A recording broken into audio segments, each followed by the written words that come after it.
بسم الله الرحمن الرحيم يسبح لله ما في السماوات وما في الأرض الملك القدوس العزيز الحكيم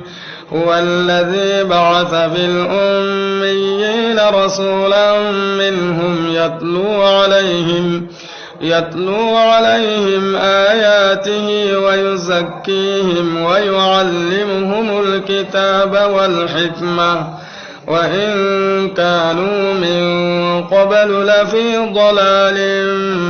مبين وآخرين منهم لما يلحقوا بهم وهو العزيز الحكيم ذلك فضل الله يؤتيه من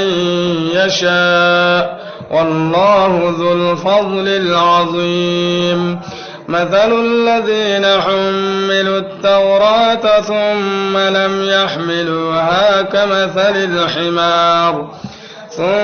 لم يحملوها كمثل الحمار يحمل أسفارا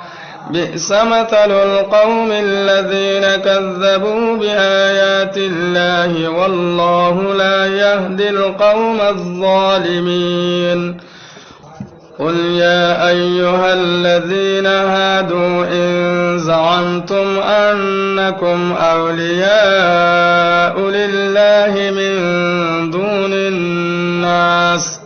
فتمنوا الموت إن كنتم صادقين ولا يتمنونه أبدا بما قدمت أيديهم والله عليم بالظالمين قل إن الموت الذي تفرون منه فإنه ملاقيكم ثم تردون إلى عالم الغيب والشهادة فينبئكم بما كنتم تعملون يا أيها الذين آمنوا إذا نودي للصلاة من يوم الجمعة فاسعوا إلى ذكر الله وذروا البيع ذلكم خير لكم إن كنتم تعلمون فإذا قضيت الصلاة فانتشروا في الأرض وابتغوا من فضل الله واذكروا الله كثيرا لعلكم تفلحون وإذا رأوا تجارة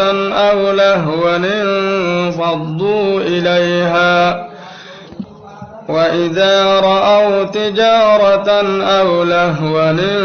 انفضوا إليها وتركوك قائما قل ما عند الله خير من اللهو ومن التجارة